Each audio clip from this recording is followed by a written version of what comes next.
सुबह 10 बजे से लेकर 11 बजे के बीच में उपस्थित हूँ आप सबके सामने। आज इनकी कुंडली लेकर के आया हूँ। इनका नाम है सत्यम। सत्यम सत्यम हाँ सत्यम। 2005 के ये लड़के हैं और नए ज़माने के जो इधर 17, 18, 20 साल के जो लड़के हैं इधर इधर इधर इस मतलब 2000 से लेकर के 2022 तक में, इन लोगों के पास सवाल बहुत ज़्यादा, तर्क बहुत ज़्यादा, सुनने की स्थिति बड़ी कम और कई बार तर्क इतना ज़्यादा बेतुका हो जाता है कि क्रोध भी आता है और दया भी, दोनों। मैं बात करता हूँ तो मुझे ये बात बहुत अच्छे से पता है, क्योंकि कई बार ये खुद को बहुत ज़्यादा समझदार समझ लेते हैं। किताबी जानकारी हो जाने से आप ज्ञानी नहीं हो जाते।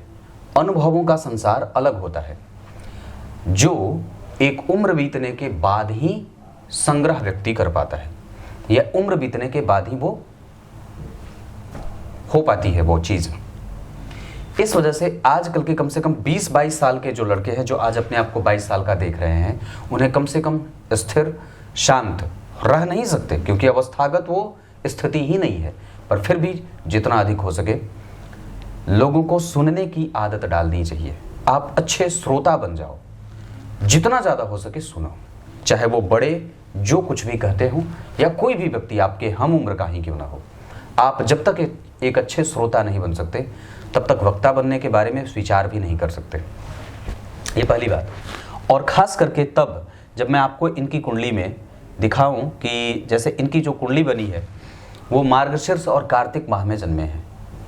ऐसी अवस्था में कई बार आपको लोग वो नहीं समझ पाते जो आप होते हैं। इसका मतलब है ये कि आपको अपनी छवि पे काम करने की आवश्यकता है, ताकि लोग आपको एक बेहतर इंसान के रूप में जान सकें, और ये हमेशा ही रहेगी। दक्षिणायन में जन्मे होने से आत्मबल और पिता के साथ संबंध ये दोनों ठीक होने चाहिए। हेमंत ऋतु कृष्ण पक्ष के 10वीं तिथि के चंद्रमा पापक होते हैं।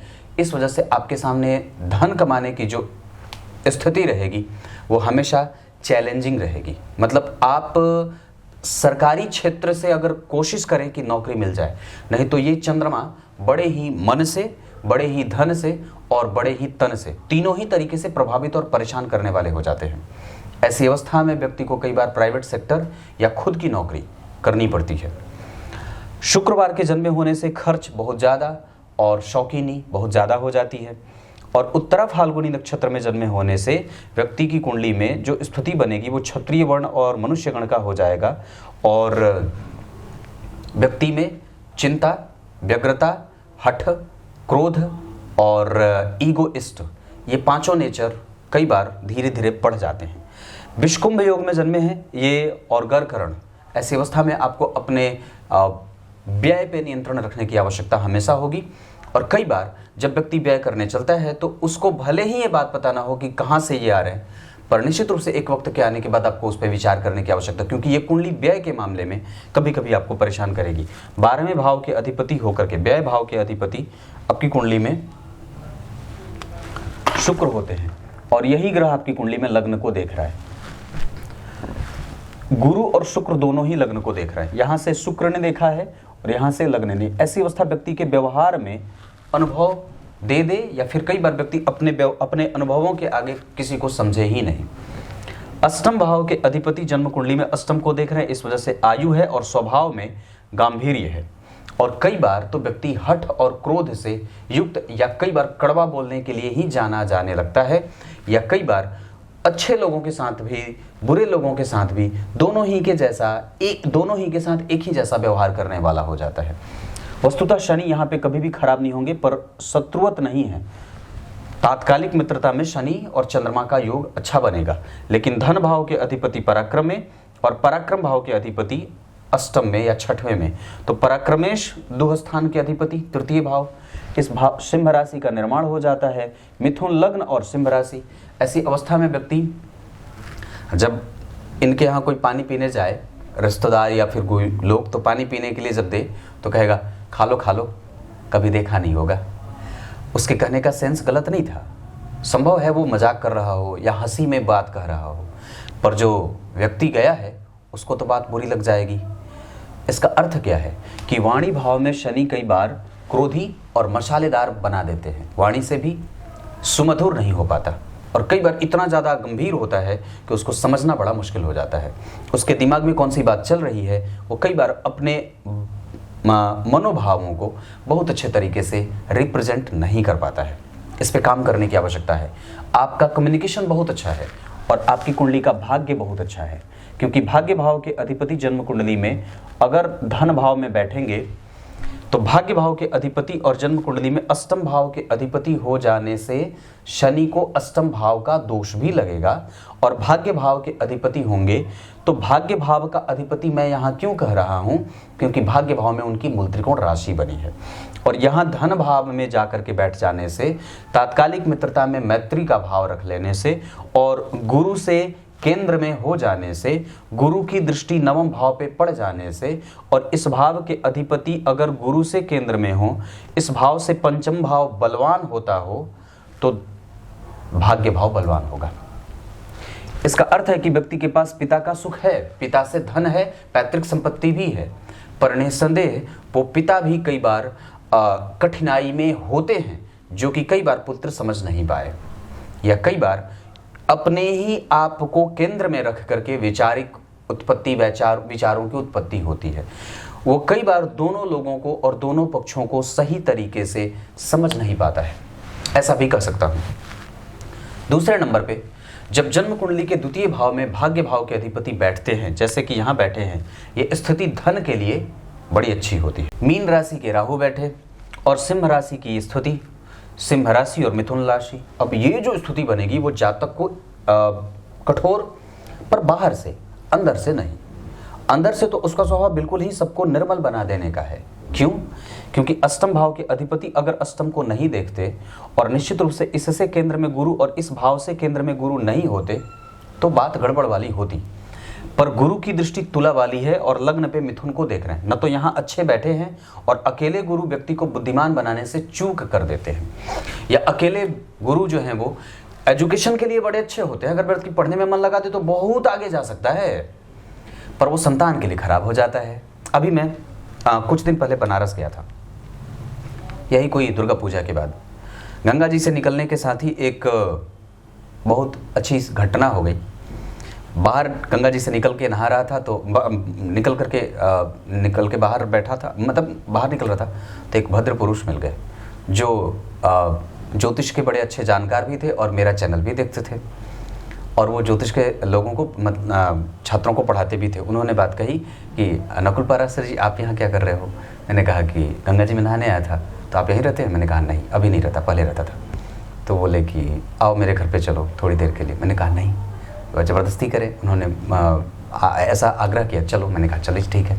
तो मेरे ऑफिस के 2-3 लोग थे, हम सब लोग गए, उनके 2 लोग थे, गए। मुझे बड़ा अच्छा लगा और उसके बाद एक बड़ी अच्छी बात ये भी हो गई कि वहाँ जाने के बाद मैंने एक भाव जो उनके अंदर देखा और वो भाव जो मेरे अंदर से निकला वो इतना ज़्यादा निकटता वाला था कि हम दोनों पहले एक दूसरे को बिल्कुल भी नहीं जानते थे, पर निसंदेह जो है वो निकटता इतनी उतने ही देर में इतना, या फिर ये कह सकते हैं कि उस व्यक्ति के पास, उनके पास ऐसा ये आकर्षण था और मेरे पास वो सोखने की शक्ति कि हम दोनों तुरंत ही मिल गए। एकदम बिल्कुल भी नहीं लगा कि हम पहली बार मिल रहे हैं। ये भाव कहाँ से आता है?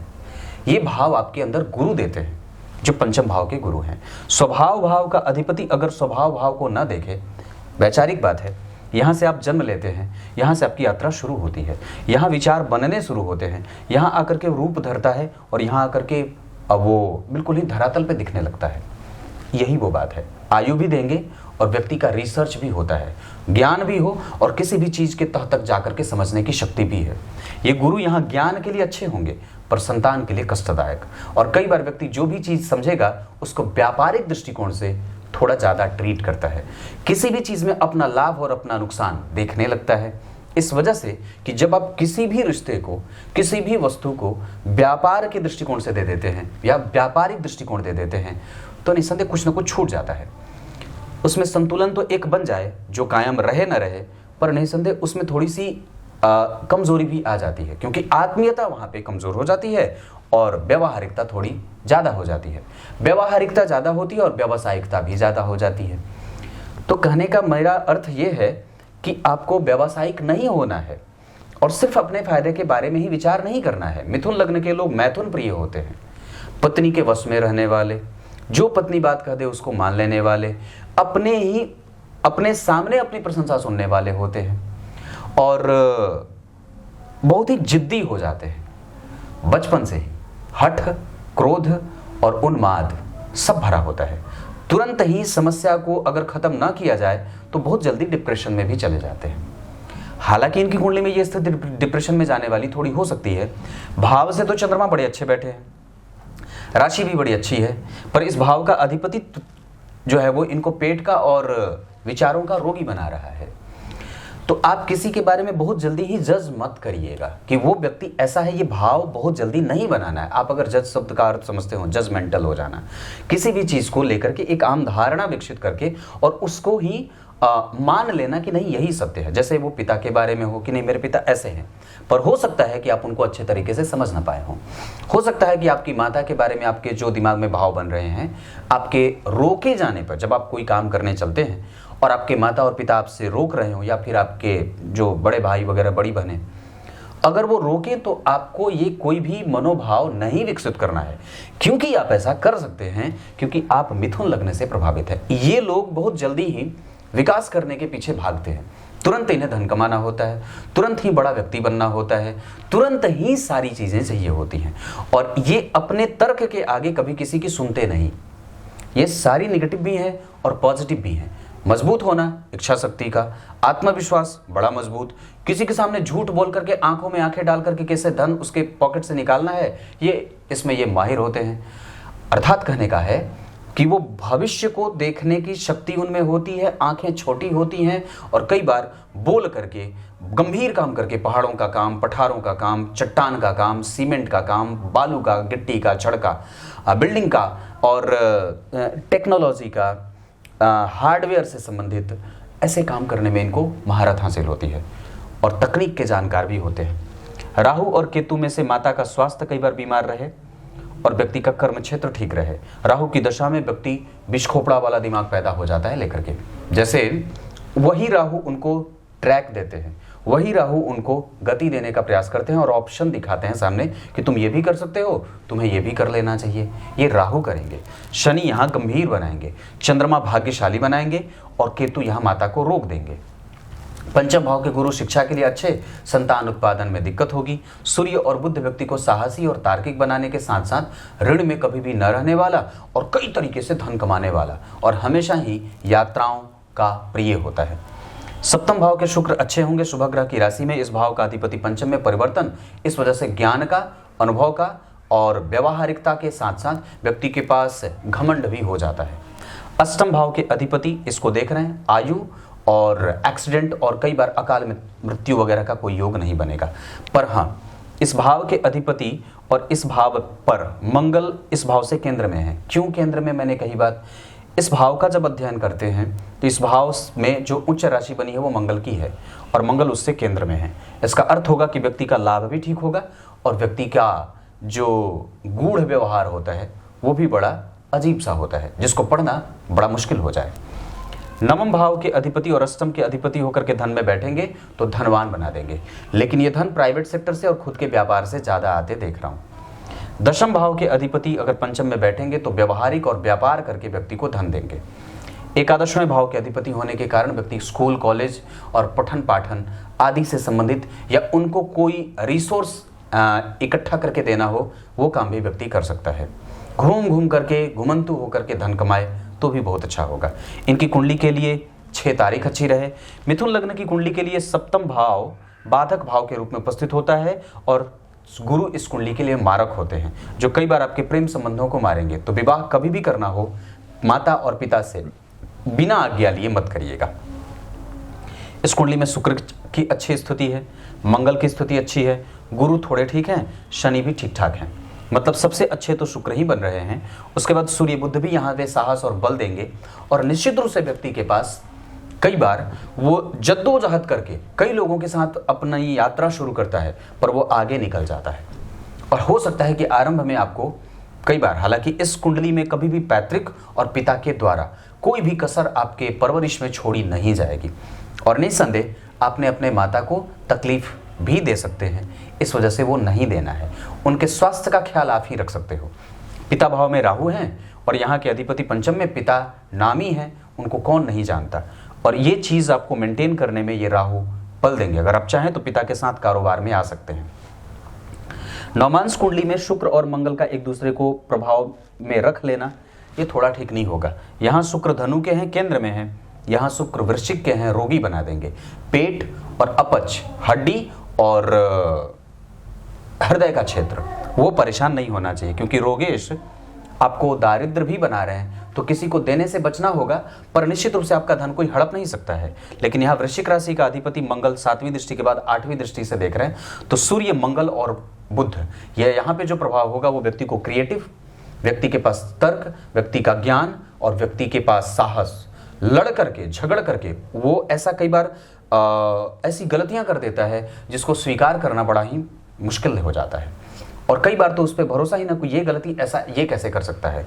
अपनी उम्र से ज़्यादा अगर कभी बढ़ जाए मिथुन लग्न वाले तो आश्चर्य नहीं है, क्योंकि ये कई बार बचपना इनका छूटता नहीं है और कई बार ये बहुत जल्दी बड़े भी हो जाते हैं। ये दोनों ही चीज़ें एक साथ लागू होंगी, ये मिथुन लग्न और सिंह राशि के कारण ऐसा होगा। चंद्रमा से चौथे भाव में सूर्य का जाना स्वभावगत और आर्थिक रूप से व्यक्ति को खर्चीला, स्वभाव भी खर्च होता रहे, इकोलॉजिकल सिस्टम कमजोर होता है, जहां व्यक्ति अपने पर्यावरण को और अपने आसपास के वातावरण को अपने अनुकूल नहीं बना पाता। इस पे काम करने की आवश्यकता है। शनि से 4 घर आगे गुरु, ये ठीक ठाक होगी पिता के साथ संबंधों के मामले में।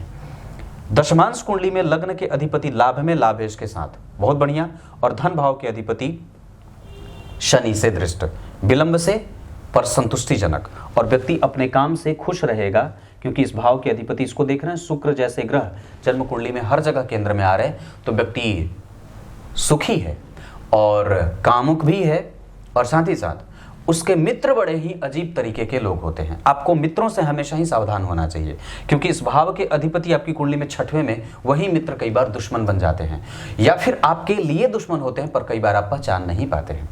ऐसा हो सकता है क्योंकि राहु भी इसको देख रहा है और राहु इसको भी देख रहे हैं, राहु सूर्य को भी देख रहे हैं, तो आपके कारण कभी भी पिता की चिंता बढ़नी नहीं चाहिए। ये भाव भी जगना होगा और जगाना ही होगा। पिता भाव के अधिपति ठीक है, वो व्यापारी हैं, पर उस पे राहु की दृष्टि है पिता के कारक पे, और इस क्षेत्र पे भी राहु की दृष्टि है। 6ठे भाव के मतलब यहाँ पे 6 नंबर कन्या राशि और इसके अधिपति पे राहु की दृष्टि, मंगल की दृष्टि। 2 पापक ग्रहों का प्रभाव जब किसी भी भाव पे और भाव के अधिपति पे पड़ेगा तो निस्संदेह गड़बड़ होगी। शनि की दृष्टि यहीं पे, राहु की दृष्टि यहीं पे, पंचम भाव पे मंगल और गुरु का प्रभाव है। पिता आपके लिए शिक्षकीय भूमिका में हैं, अगर वो कुछ सिखा रहे हो तो निस्संदेह स्वीकार कर लीजिएगा, इतनी सी बात है। आपकी कुंडली के लिए बुध से प्रभावित हैं आप, बुधवार का दिन अच्छा रहेगा, शुक्रवार का दिन अच्छा रहेगा। आपको धन कमाने के लिए निश्चित रूप से उत्तर दिशा की तरफ जाना चाहिए, और उत्तर दिशा आपके लिए हमेशा अच्छी रहेगी। घर से दूर रहेंगे तो ज़्यादा बढ़िया रहे। पिता का प्रेम व्यवसायिक है और वो आपके लाभ के लिए हमेशा तत्पर है। दशमांश कुंडली में उच्च के चंद्रमा राहु के साथ वैराग्य होने के साथ साथ और व्यक्ति अपने कर्म में थोड़े बहुत कमजोरीपन के साथ अपना दैनिक आय बना लेता है। यहाँ पे शुक्र और शनि 2 मित्र और ये भाव के अधिपति 12वें, इस वजह से आप अपने घर के निकट रहिए, माता और पिता के साथ। अभी पढ़ने के लिए दूर जा सकते हैं, उसके बाद अगर पढ़ाई पूरी हो जाए तो अपने माता और पिता के पास आ जाइए, क्योंकि आपकी कुंडली में यही बात होगी। माताजी बीमार रहें तो उनका ख्याल आपको रखना होगा। पिता का सुख आपकी कुंडली में हमेशा धनदायक है, आपका कोई भी काम कभी रुकेगा नहीं, और जन्म कुंडली में आपके पास कन्विंसिंग कैपेसिटी बहुत अच्छी है। अपनी ऊर्जा को सही तरीके से मोड़ देने की आवश्यकता है, क्योंकि कल को आप पश्चाताप ना करें, न तो ये मैं चाहता हूँ, न तो आपके पिता और न आपकी माताजी। आपकी कुंडली में चतुर्थ भाव 6वें में है, राहु और केतु मंगल से प्रभावित है। अपने वैचारिक प्रभावों को, मतलब आपके अंदर जो थॉट बनते हैं, जो क्रिएशन है आपका, जो विचारों का उत्पन्न होना है, वो कभी भी भ्रमित नहीं होना चाहिए। आपकी कुंडली में चंद्रमा कमजोर है, जिसके कारण ये कुंडली थोड़ी सी निश्चित रूप से नीचे जा रही है। उसको ठीक करने के लिए निरंतर शिव जी के मंदिर में जाना चाहिए, निरंतर सूर्य को अर्घ देना चाहिए, आदित्य हृदय स्तोत्र का पाठ करना चाहिए, एकादशी के दिन रोटी खाना चाहिए, गाय की सेवा करनी चाहिए, पिता की सेवा, पिता का आदर, पिता का सम्मान, माता की देखभाल और ब्राह्मण के आशीर्वाद की आवश्यकता है। ये 10 चीज कर लीजिए, और गणेश संकटनाशक स्तोत्र का पाठ। इस कुंडली में दशाओं में सूर्य जिसकी कुंडली में कमजोर हो जाते हैं षडबल में, और बुध उसकी बुद्धिमत्ता होने के बाद भी वो कई बार थोड़ी संकुचित हो जाती है। मतलब आपको अपने तर्क को और भी ज्यादा ज्ञान की आवश्यकता है। जो आप तर्क कर रहे हो, जो आप दलीलें दे रहे हो सकता है कि उससे भी बेहतर आप तर्क दे सकते हैं अपने ज्ञान में वृद्धि करने के बाद। पर मुझे लगता है कि तार्किक होना उतना आवश्यक नहीं है जितना व्यक्ति के अंदर ज्ञान की आवश्यकता है। आपका तर्क कभी हार भी सकता है, पर आपका ज्ञान कभी हारेगा नहीं जब वो मजबूत और सुशिक्षित रहेगा तो, है कि नहीं बात। इस वजह से ज्ञान को बढ़ाने की आवश्यकता। यहाँ पे सूर्य और बुध बैठे हैं, इस एक के अर्थ में ससुराल धनवान मिलता है और ससुराल से संबंध भी अच्छे होते हैं। और आपके संबंध में चंद्रमा कमजोर हो रहा है, हालांकि वो भाव से बहुत अच्छा बैठा है, राशि से भी बहुत अच्छा बैठा है, क्योंकि जिस राशि में अधिपति बैठे हैं सिंह राशि में, उसका अधिपति कम से कम चंद्रमा से केंद्र में है। तो कुछ मामलों में अच्छे, कुछ मामलों में खराब। अच्छे किस मामले में? राशि के मामले में अच्छे हो जाएंगे। व्यक्ति का स्वभाव बदल सकता है और उस पर अगर वो काम करे तो निश्चित रूप से एक गति में आने के बाद वो बहुत अच्छा भाग्यशाली व्यक्ति और निश्चित रूप से अपने भाग्य के और धर्म के सहयोग के लिए आगे बढ़ जाता है। पर कई बार परिस्थितियां उसके विपरीत जाती हैं, जिसको खींच करके अपने अनुकूल लाने में बल लगाना पड़ता है। आत्मविश्वास कमजोर ना हो, पिता के ऊपर कोई आंच ना आए और आपके कारण पिता ऋण में ना जाए, इसका ख्याल आपको रखना होगा। और ये हमेशा ही उनसे पूछते रहना चाहिए कि मेरे लिए आप कभी ऋण में ना जाना, और मेरे लिए कभी भी आपको किसी तकलीफ में रहने की कोई आवश्यकता नहीं है। ये बल आपको देना होगा और निश्चित रूप से आप जितनी जल्दी हो सके जिम्मेदारी संभाल लेंगे उतनी ही ज़्यादा अच्छी बात होगी। आप अपने पैरों पर जितनी जल्दी हो जाएंगे, खड़े हो जाएंगे, क्योंकि ये वायु तत्व का लग्न बना है। अब आपको मैं आपकी कुंडली में ग्रह स्पष्टीकरण कर देता हूँ। सबसे पहले आपकी कुंडली में मंगल, सूर्य आपकी कुंडली में पराक्रम भाव के अधिपति होकर के इनको बल देने की आवश्यकता है। मतलब रविवार को अगर हो सके तो रात्रि में नमक बंद कर दीजिए और सूर्य को अर्घ नियमित रूप से दिया करिए। इससे आपके संबंध आपके पिता से अच्छे होंगे और पिता की आयु भी बढ़ेगी, साथ ही साथ आपका आत्मबल और बहुत सारा लाभ जो आप प्राप्त करना चाहते हैं वो सिर्फ सूर्य को अर्घ देने से मिल जाता है। लाभ तो नहीं मिलता, पुण्य तो नहीं मिलता, पर लाभ अवश्य मिलता है। पुण्य और लाभ में अंतर है। चंद्रमा बलवान नहीं है, शिव जी के मंदिर का दर्शन अवश्य करिएगा। मंगल युवावस्था के हैं, अवस्थागत वो बहुत अच्छे हैं और आपकी कुंडली में अच्छे बैठे भी हैं। इस कुंडली के लिए वो आपके लिए बहुत अच्छे नहीं होते, पर निश्चित रूप से वो कम से कम अगर वो ठीक रहेंगे तो आपको ऋण में नहीं जाने देंगे और आपके साहस और बल में कभी भी कमी नहीं आएगी। इस वजह से 3 बार हनुमान चालीसा का पाठ नित्य प्रतिदिन करिए, चाहे जितनी जल्दी हो सके या चाहे शाम को ही हो सके, कभी भी।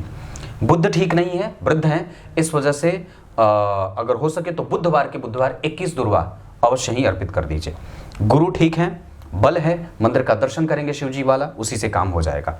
ब्राह्मण की पूजा मैंने बताई, ब्राह्मण का आदर, उनका सत्कार और गाय की सेवा अगर कभी मिल जाए तो छू करके परिक्रमा करके ही प्रणाम कर लेना चाहिए।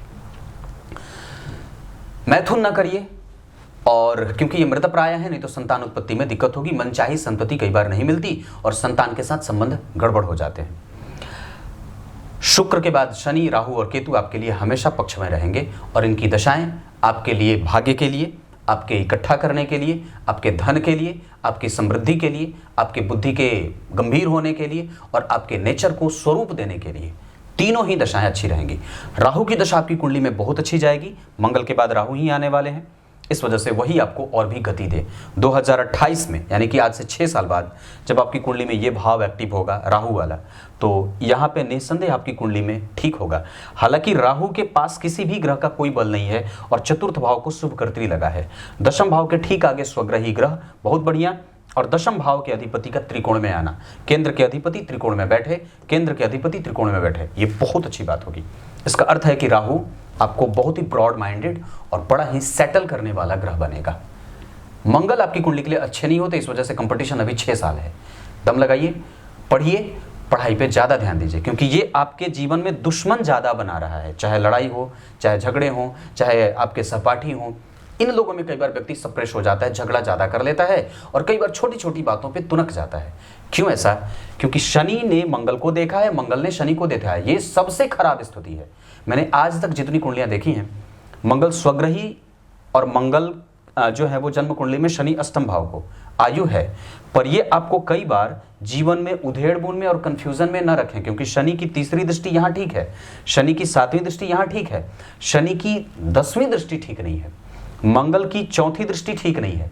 तो परस्पर इन लोगों ने जो एक दूसरे को देखा है वो ठीक नहीं है। इसके कारण ये कुंडली अगर कभी थ्रेस होगी, कमजोर होगी, उल्टे पांव भाग जाएगी, गड़बड़ होगी, किसी लायक नहीं रहेगी, तो इन्हीं शनि और मंगल के कारण। इस वजह से प्रत्येक दिन हनुमान चालीसा अवश्य और मंदिर का दर्शन अवश्य। गलत संगति में जाने से बचिए, नहीं तो ये आपको पथभ्रष्ट कर सकते हैं और गड़बड़ी पैदा कर सकते हैं। कुछ इसी तरीके से आज के कार्यक्रम का समापन करते हैं। तब तक के लिए इजाजत दीजिए। कल एक बार फिर से उपस्थित होंगे आप सबके सामने। शाम का कार्यक्रम अवश्य देखिएगा, न्योता देता हूं। तब तक के लिए बहुत बहुत नमस्कार।